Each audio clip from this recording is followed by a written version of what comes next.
Every journey begins with an inspirational thought, and sometimes a simple prayer is enough to ignite one's soul to action. A calling or a vocation begins with a moment of influence, a teacher who believes in us, a mentor who guides us, or a spiritual encounter with grace. This 4-part series explores how God works through wounded hearts, generous mentors, and ordinary people who choose to say yes. Through stories of faith, leadership, and personal transformation, Steve Lawrence invites us to rediscover what it means to live with purpose. From the challenges we face to the mission we're entrusted with, we are reminded that God forms us through every season and calls us to pass on that gift. This is a conversation about leadership, mission, and the grace that transforms lives. Welcome to A Call to Lead. Well, welcome to our very first episode of this great new mini-series that we're putting together, and with my dear friend Steve Lawrence. Welcome, Steve. Thanks, Salwa. It's great to see you again. It's been so long. It's great. So we have a lot to talk about in the coming episodes. We have 4 episodes lined up, and we're going to be talking about a lot of things to do with education, with mission, with leadership, because that's your forte. Yeah. And I really would like you to share that with our audience, because let's look at this as a casual, friendly conversations like the ones we used to have in World Youth Day 08, if you remember. I do. Where we'd sit around and just talk about what's next and how do we do this. And so, it's been a beautiful friendship since I've met you in 2008 when you were leading the Emmanuel community and part of the organising committee, of which I was a part of. Yeah. Beautiful memories back then. Yeah. In fact, when I think of World Youth Day 08, I remember my boys who are now in their 30s and as little kids carrying the icon, in the parade and walking down the streets. Beautiful. All those beautiful memories. It's hard to imagine that 17 years ago now. 17. Hold on, what are we? So 2008, 2025. Yeah. So that's 17 years ago. Yeah. Amazing. And we're looking forward now to the IEC, International Eucharistic Congress, coming up. It's funny, at the time when Bishop Anthony Fisher was, when he was Bishop Anthony Fisher and the coordinator of World Youth Day, in the pastoral preparation, we always talked about, he kept talking about, the 20-year post-World Youth Day plan. That was I used to think to myself, 20 years, are you going to be kidding? And I actually saw him recently in Cairns. Sorry, I'm jumping ahead, but I saw him at the Catholic Education Commission, or the National Catholic Education Commission in Cairns. And I mentioned to him, I said, it's very brave of you to have the International Eucharistic Convention, in 2028. I remember you saying, we'll do a 20-year plan. Wow. And now you are, and he goes, yes, I didn't think I would ever do that, but here I am. I forgot that he said that. Yeah. Yes, he did. It was part of the 20-year plan. Correct. And then it's come together and looks like the Pope's coming probably. That's amazing. That's beautiful. Wonderful. Yeah. So there's a lot to talk about just in your background, Steve. I mean, the reason why we wanted to do this mini-series is because of your background in leadership and in coaching. So why don't you share with our listeners across the world and around Australia what it is that brought you to your particular mission in life? Because really that's what our whole series is about, a calling to leadership and mission, isn't it? It is. I mean, it's great to be here first, and thank you for the opportunity. It's great having you. I often tell the story, this is probably the foundational story of my background, and it's really the story of my dad, who grew up in Rhodesia, now known as Zimbabwe, in Southern Africa. And I often say this, that my dad had 3 fathers. So the first was his biological father who left him when he was a baby. The second was the man his mum married when he was only a few years later. So this was his stepfather, who my dad actually felt was rather cold and distant from him. And when my dad's mother died, when Dad was 13, really the only person in his life who he'd felt really loved him was now gone, because rather than this being an opportunity for his stepfather to come closer to him and sort of embrace him and really adopt him more fully in his own heart, in fact the opposite was my dad's experience, that he retreated further from him. And it was my dad's mum's dying wish to send my dad to a Jesuit boarding school in Harare, Rhodesia, which is Harare in Zimbabwe, St. George's College. And my dad was 13 at the time, and it was there that the person who became his third father stepped into his life. It was one of the Jesuits, who was the boarding master and one of Dad's teachers, but also the cricket coach, and who encouraged my dad to take up playing cricket. And my dad, because Father Landreth, his name was Father Landreth, would often be asking him how you're going and interested in him and asking him if he was doing his homework and, you know, everything all right. He really just started to be, you know, a warm, real presence in my dad's life. Beautiful. My dad really came to love him as a kind of father figure.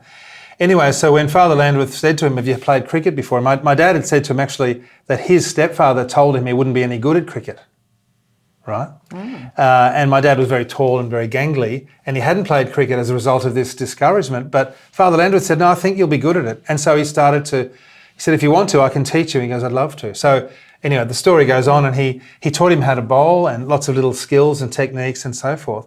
And my dad ended up becoming a very, very good cricketer, so much so that he played first-class cricket for Rhodesia for nearly 2 decades and Test cricket for South Africa, and had a record for the most wickets in. He got an 8 for 53 in one innings, and he got the most wickets for a South African fast bowler in a Test series, a record that was held for about 3 decades. But you didn't end up in cricket. You ended up in AFL. No, that's true. So for me, ended up playing, but cricket was my passion. But I'll come to that after.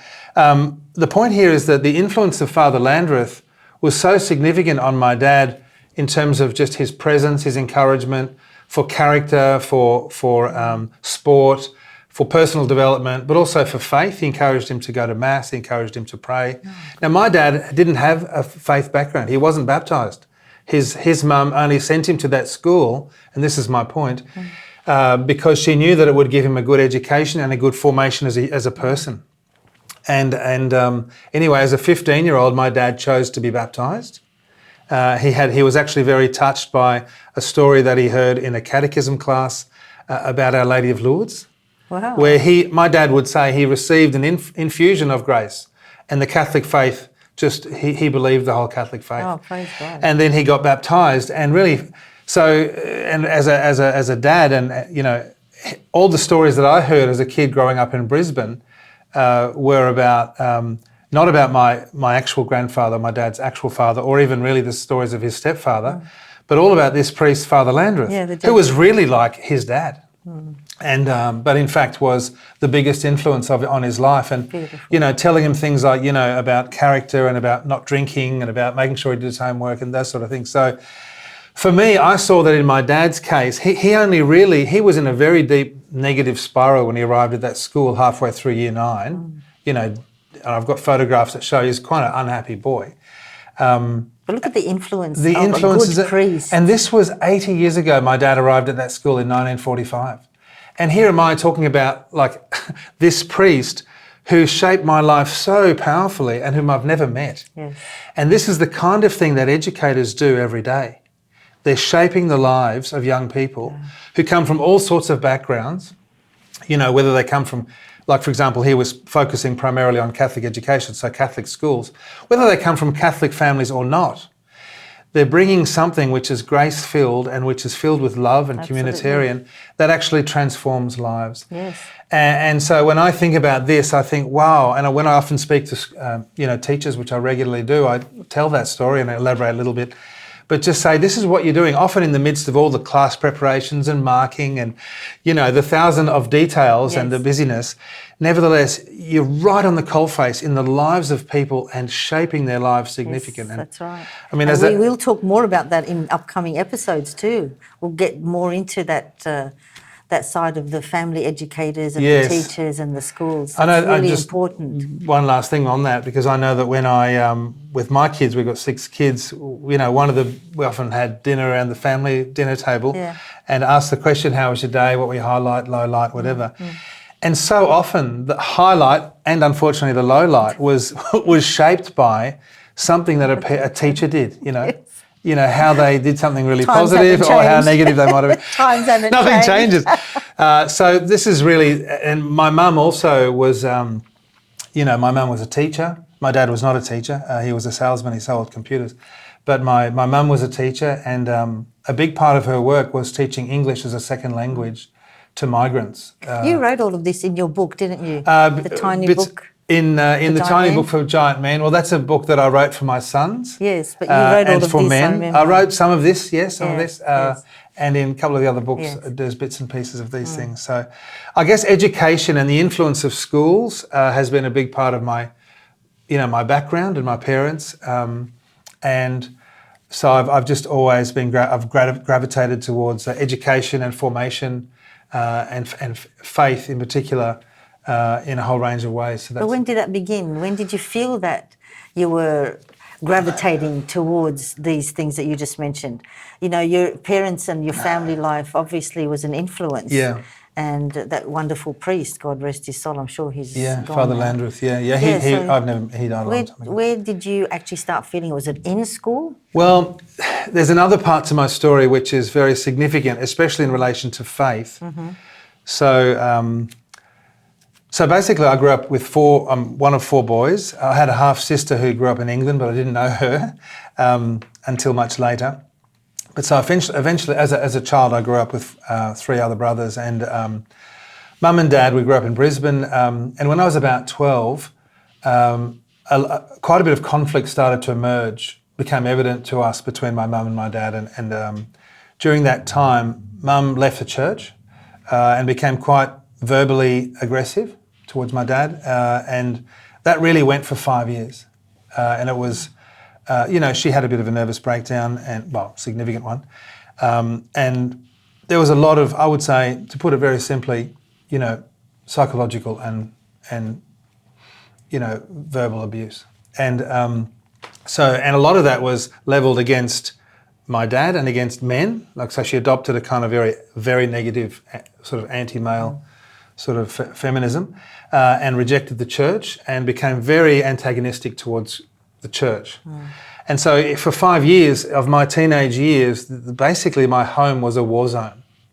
And this is the other thing, I loved going to school because school was a safe place, And so I see school as a place where you can also create an environment which is often an environment which is very nourishing for young people. But the other aspect for me was, in the middle of all this, was deeply wounding experience. And I really discovered in my own personal way the presence of Jesus in my life. And as a 15-year-old for me, I'd been praying, Dad had been introducing us to the Rosary and other forms of prayer and the lives of the saints and catechisms and John Paul II and lots of different things, which I found very inspiring. But my idea of God was that he created the world, but was somehow outside of it. He seemed to be kind of powerless to change things in it. That was my idea, right? Okay. Deism, we call that. And it was only when I was 15, and I was in a very dark moment of my life, feeling very unhappy, and that I had this, what was an encounter with Jesus, the person of Jesus that I had never really known before, at least consciously. He'd been in my life, was baptised as a child and so on. Had my first Holy Communion, was even going to Mass during the week and things like that. But I didn't have a sort of a subjective experience of it, And it was and I didn't have a vision, I didn't hear a voice, but I somehow knew that the man Jesus, who is God, is in my presence. And he was speaking to me, and he was saying, I know what it's like for the whole world to fall down. I know what it's like for there to be darkness, for it seemed to be no future and no hope. Because when I was on the cross, I felt that. I was in pure darkness. And even though, of course, we know that Jesus prophesied the resurrection, as a human, he'd never experienced it. That's right. And that's why Hebrews says that he went to the cross in faith. So he did know, well, what is it going to be like? So he said, but I want you to trust that there is resurrection, there is a future, there is hope. And I had no evidence of that at that moment, but I trusted this word. And from this moment, it wasn't like everything changed immediately, but something shifted over time, and I knew that I was never the same. And I knew that I'd really met Jesus and that God was really in my life somehow. And so faith was very important until this, but even after this in a new, deeper way. The other part of this is, it was a deeply wounding experience, my whole 5 years of... Yeah, you're vulnerable. Very vulnerable. And that's when Jesus comes to pick you up. That's it. And he then... And somehow in our lives, he actually allows us to go through certain experiences in order to give us... well, not give us, but... he always can bring something better out of what happens. So he allows us to go through a cross because he can always give us a better resurrection. And the wounds that he allows us to have are actually gifts. They actually become like their equipment, missionary equipment, because he enters our life in a new, powerful way through those wounds, and not only into us, but through us for others. And so I started to see especially in my 20s after getting married, like I was afraid of being married.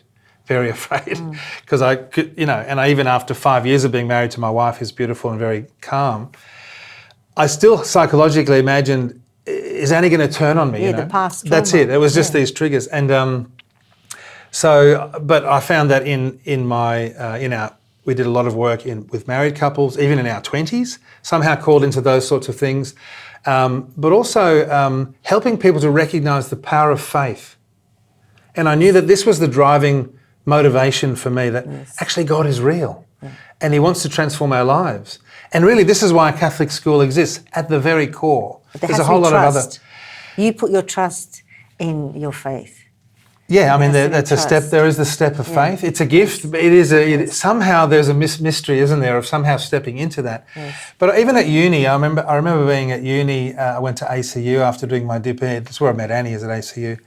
And one of the lecturers was... Because I had this great love of the church's teaching, the truth of the church's teaching, its magisterium, it's the scripture, the tradition. And I saw all around me so many, this was in the, 90s, late 80s, 90s, and there were so many people, even in formal teaching positions, just dismissing the church's teaching and sort of making up this was before the Universal Catechism, which came out in 94. So there was a lot of confusion.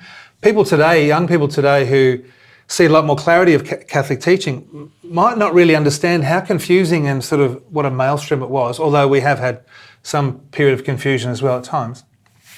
But I remember having one lecturer say that the church no longer teaches the doctrine of original sin since the Second Vatican Council, right? And this is one of those providential... That's new to me. I'm a catechist. It's not true, but the students in the class... they didn't know, so they just swallowed it up. Yeah. And it just so happens the previous night I'd been reading the council documents. Yes. As you do. Of course. What else would you read? And I didn't realise at the time the significance of the particular section that I was reading. I was reading Gaudium et Spes, chapter 22. Right. Which is considered probably the central chapter of the whole council. It's all about the divinity of Christ. And I just said, hold on, and I read a bit. I said, what about this? And I wanted the other students to hear what the council... So I read it out. Oh, good for you. Which actually was clearly saying that that which was lost, as the original justice was lost and so forth, and Christ came to restore humanity through his death and resurrection. And so I've always had this desire that people be educated in the faith, that people not have false ideas and not have a misunderstanding of what the church teaches and so on. This has been a very big driving force because I've seen how potentially negative that can be. People lose sight of the truth of faith and they can be drifting off into a position outside of salvation. So that's a big part of my motivator for being an educator. And then there are many other examples of things that happened, and I started getting myself involved in educating in schools, sexuality and values-based education. I always found myself a little bit in odd situations. So I'm not sure if I'm jumping ahead here. No, that's fine. So when I left school, I came to Melbourne to play football. So I played football with Hawthorn, which, for those who might not know, it's in the AFL, the Australian Football League, which is the highest level of professional football in that league. And I was fortunate to play in a premiership in 1991. So I was playing professional football straight after school. And was able to study humanities and education and theology over the course of those years, and I was earning some income from the football. So I was able to be in positions where I could also... I never taught, strictly speaking, in a classroom as a teacher in a school at the beginning. I did that later, but I did other things coming in as a visiting speaker, and then having quite a lot to do with helping found the Emmanuel community in Australia, in Melbourne, and doing a lot of education and formation for adults and for young people in different settings. And then I was in charge of youth ministry in the Melbourne Archdiocese for 5 years. Part of that was still I was playing football. Oh, really? Yeah, so the last 2 years of my footy career, I was actually the director of Catholic Youth Ministry. So when I met you, were you playing football still? This was until I retired in 1998. Okay. So I'll give you a little bit of a quick. Yeah. So 12 years of football until 1998. All right. Started the Emmanuel community with Annie. This is a whole nother story, but in 1993. Right. And so for the first 7 years of its existence in Melbourne, we were leading it in our 20s. We had some good support. Were you married then? We were married, yeah. From the time we were married in December 92. I was doing different degrees so I was studying at the same time and working in an organisation called Open Doors, which has a counselling and educational arm. So the counselling is for crisis pregnancy counselling and also for pregnancy loss counselling and relationship counselling. It was a wonderful place, an ecumenical organisation. And I worked in the educational arm of that. Right. So it was values-based sexuality education, and I was going into schools speaking about that, but it was a non-religious presentation. So it was looking at a lot of the findings from the counselling, but also human values. Great. But it was essentially it's for everyone. Of course, and went into so many schools. Did this for a few years, and then that overlapped a little bit. And Archbishop Pell became the Archbishop of Melbourne. That's right. He was in Melbourne before Sydney. Remember that? That's right. He was the Archbishop. And I became the leader of Catholic Youth Ministry, which I was doing for part-time while still in the last 2 years of my footy career. Right. So it was this odd sort of thing. I was always a bit odd, You're flexible. You're not odd. Well, this is the thing. I've always found God. I've never had this 5-year plan. What's God going to do? Because what's my plan? Because I've always found God's brought things in my path. Yeah, you can't say no to God. You can. No, I don't think he wants It's not a good idea. Because he knows what's best. He knows what He's created us for. He knows what's going to make us happy.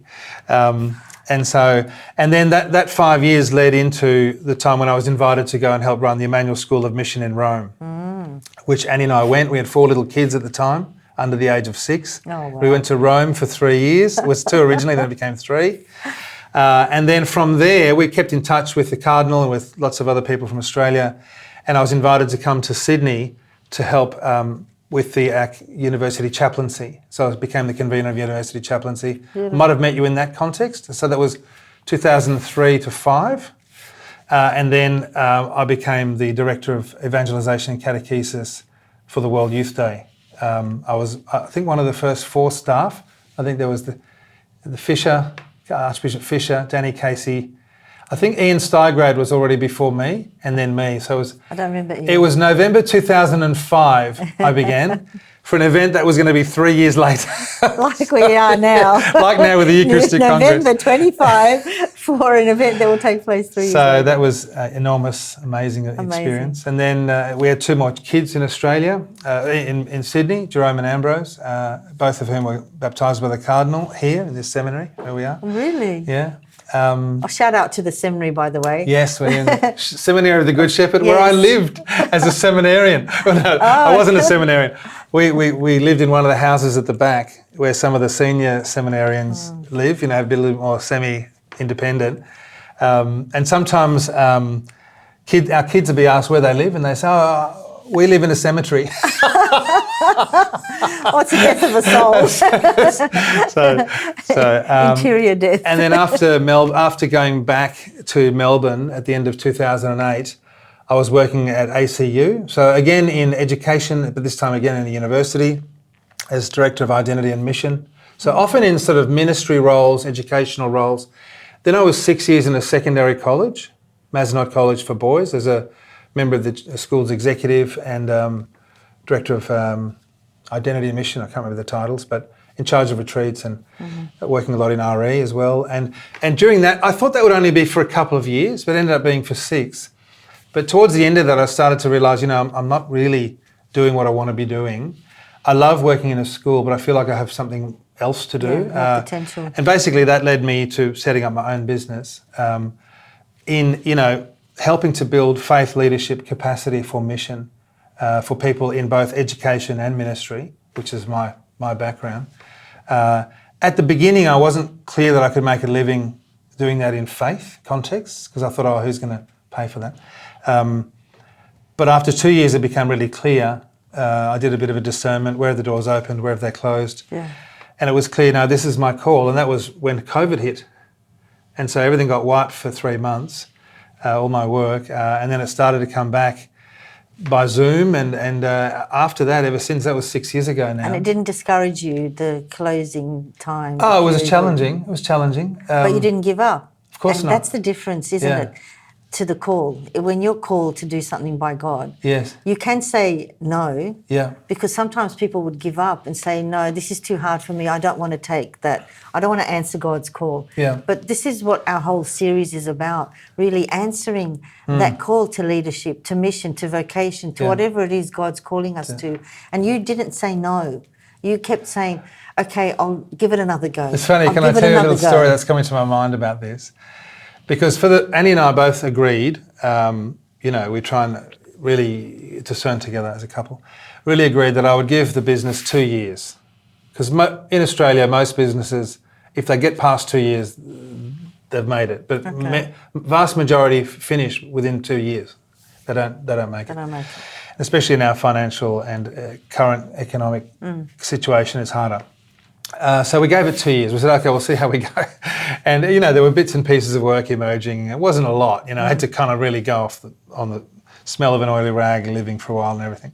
And I remember one time I was with Jerome, my little boy, and I went and I stopped at a little place to get a coffee, and I ordered a coffee just to take away for me. He didn't want anything. And it was $4.50, right? This was pretty cheap. That was a long time ago. It was actually 8 years ago. And I went to sort of pay for it with my card. Dun-dun, it was rejected. And I looked into my account. I had $1.91. And that's all I owned, right, in everywhere, And he said, Dad, your business is not going very well, is it? And I keep remembering that story because, later when things picked up a lot, I realised, there were moments where it was really looking quite dire. And you could have given up. I could have easily. But I did believe it would sort of, somehow trusted and bit by bit it emerged and things. Thanks be to God. Yeah. So you've got a variety of roles in your background, but all of the things that you experienced led you to this passion that you have for leading others into the same faith, the same faith-filled life, the life of trusting in God's providence and wanting to share that with others, because that's important. We can't keep a gift like that to ourselves, right, Steve? I mean, that's what I find too. It's hard not to share what God has graced us with because it's not ours to keep. It's not a private gift. It's more of a sharing gift.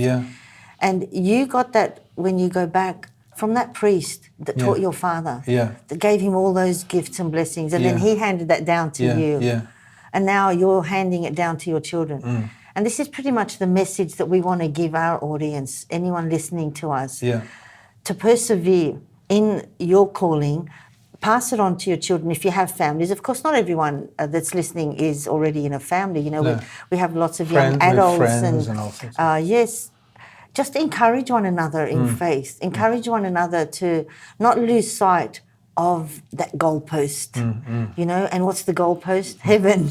So we want to, be a part of that journey for everyone. You're doing that in your leadership and coaching and all your teaching, and thanks be to God for that. But if anyone is listening right now and they're wondering, well, God can't make use of me, what good am I?